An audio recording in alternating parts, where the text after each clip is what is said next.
কাহিনীটা হইতেছে এক আল্লাহর ওলি সবসময় আল্লাহর কাছে যে কোনো কিছু দোয়া করলে আল্লাহ দোয়া কবুল করতো। তো লাস্ট 3 মাস ধরে এর কোনো দোয়া আল্লাহ কবুল করতেছে না, কোনো দোয়া আল্লাহ কবুল করে না। হে তো পেরেশান, আল্লাহর ওলি পেরেশান যে আমার দোয়া আল্লাহ কেন কবুল করে না, কেন কবুল করে না। পরে কি করছে, মুরাকাবাতে বইছে, মুরাকাবা মুশাহিদা। ওই আল্লাহর কাছে জানতে চাইতেছে যে আল্লাহ আমার দোয়া কবুল হয় না, ঠিক আছে, এটার লেগে দুঃখ নাই, কেন কবুল হয় না সেটা আমাকে বলো। তখন আল্লাহ যে কোনো ভাবে এর জানাইছে, আল্লাহর ওলিরে জানাইছে যে তুমি গতবার উমরা করতে গেছিলা, হজ করতে গেছিলা, হজ করতে যাওয়ার পর 2 কিলো খেজুর কিনে আনছিলা মদিনার থেকে। তো মদিনার থেকে যে 2 কিলো খেজুর কিনে আনছো, একটা হইতেছে আজওয়া আর একটা হইতেছে সুক্কারি।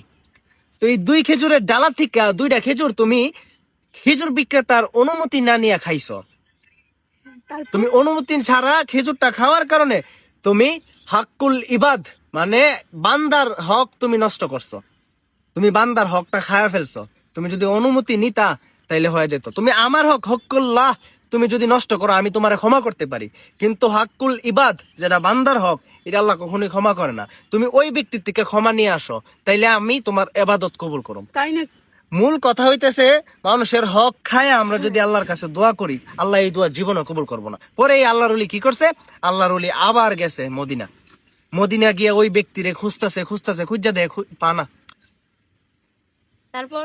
তারপরে যে ওই ব্যক্তির 2 সন্তান আর কি, 2 সন্তান ব্যবসা করতেছে। পরে বলতেছে যে আমি এখান থেকে আজ থেকে 6 মাস আগে খেজুর নিছিলাম, তো খেজুর যে নিছিলাম আমি তোমার আব্বারে না কইয়া 2টা খেজুর খাইয়া ফেলছিলাম, এখন আমি এই খেজুরের দাম দিতে আইছি, এই হক আদায় করতে আইছি। তখন ওই লোকে বলতেছে আমার আব্বা তো মারা গেছে, আমার আব্বা তো মারা গেছে, আমার আব্বা আর নাই। এখন আপনি চাইলে একটা খেজুরের আমি মাওকুফ করতে পারি, কারণ আমার আব্বার ব্যবসা আমরা 2 ভাই বন্টন করে নিছি।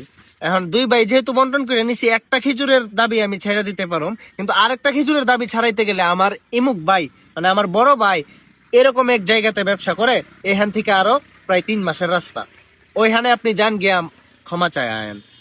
পরে ওই আল্লাহর ওলি আরো 3 মাস হাঁটতে হাঁটতে ওই ব্যক্তি ওইখানে যে ব্যবসা করে খেজুরের ব্যবসা, ওইখানে গেছে, গিয়া কইতাছে যে আমি আরো 9 মাস আগে আমি তোমার আব্বার থেকে মদিনার থেকে খেজুর কিনছিলাম, একটা খেজুর আমি খাইয়ে ফেলছি, আরেকটা খেজুরের আমি তোমার ছোট ভাইয়ের থেকে ছাড়াই আনছি, ক্ষমা চাই আইছি, আরেকটা ক্ষমা তুমি কইরা দাও। তখন ওই যে বড় ভাই আবার একটু আল্লাহ আল্লাহ ছিল, বড় ভাই বুঝা লাইছে যে একটা খেজুরের লেগা 9 মাস পারি দিয়ে আমার কাছে ক্ষমা চাইতে আইছে, নিঃসন্দেহে এটা আল্লাহর খাস কোনো বান্দা। তখন কইতেছে না আমি এমনি ক্ষমা দিতাম না। কেমনে ক্ষমা দিমু, ওকে কি করলে ক্ষমা দিবা? যে আমি ক্ষমা দিমু একটা শর্তে, আমার আব্বার লেগে আপনি দোয়া করে দিবেন আব্বার যেন জান্নাতবাসীও। তখন এই শর্তে রাজি হইয়া ওই ব্যক্তি খেজুরের দাবি